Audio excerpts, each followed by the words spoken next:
പ്രശസ്ത സിനിമാ നിർമ്മാതാവ് AVM ശരവണൻ അന്തരിച്ചു എന്നൊരു വാർത്ത കൂടി വരുന്നുണ്ട്. ഇന്ന് രാവിലെ ചെന്നൈയിലായിരുന്നു അന്ത്യം.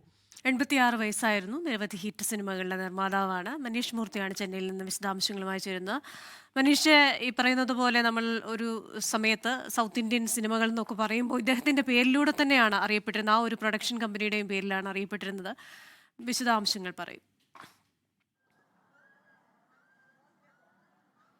കൃഷ്ണ ഭാഷ്മി, ഇന്ന് രാവിലെ വാർദ്ധക്യ സഹജമായ അസുഖത്തെ തുടർന്നാണ് ഇന്ന് രാവിലെ അന്ത്യമുണ്ടായത്. ഇന്നലെ അദ്ദേഹത്തിന് 86-ാം പിറന്നാളായിരുന്നു. അതിന് തൊട്ട് പിറ്റേ ദിവസമാണ് ഈ ഒരു അന്ത്യം സംഭവിക്കുന്നത്. കൃഷ്ണനെ സൂചിപ്പിച്ചതുപോലെ AVM സ്റ്റുഡിയോസ് അല്ലെങ്കിൽ AVM പ്രൊഡക്ഷൻ കമ്പനി എന്ന് പറയുന്നത് തെന്നിന്ത്യൻ സിനിമയിലെ തന്നെ ഏറ്റവും പ്രധാനപ്പെട്ട ഒരു ഒരു ഒരു നാഴികക്കല്ല് എന്നൊക്കെ നമുക്ക് വിശേഷിപ്പിക്കാവുന്നതാണ്.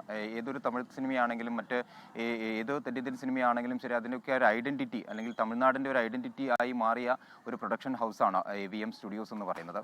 ആ രീതിയിൽ തന്നെയാണ് അത്രയധികം സിനിമകളാണ് MGRനെയും അതുപോലെ അങ്ങനെ നിരവധി വളരെ പ്രമുഖരായിട്ടുള്ള MGRും ശിവാജി ഗണേശനും രജനീകാന്ത്, കമലഹാസൻ തുടങ്ങി നിരവധി പ്രമുഖരായിട്ടുള്ള അല്ലെങ്കിൽ സൂപ്പർ സ്റ്റാറുകളുടെ സിനിമകൾ AVM സ്റ്റുഡിയോസ് ആയിരുന്നു നിർമ്മിച്ചിരുന്നത്.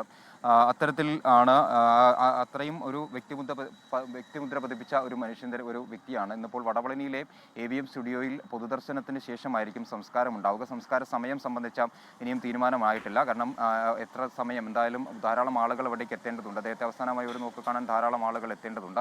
അതുകൊണ്ട് തന്നെ സംസ്കാര സമയം ഇനിയും തീരുമാനിച്ചിട്ടില്ല. ഹാഷ്മി, ക്രിസ്റ്റീന. ശരി, മനീഷ് മൂർത്തിയാണ് ചെന്നൈയിൽ നിന്ന് വിശദാംശങ്ങളുമായി ചേർന്നത്.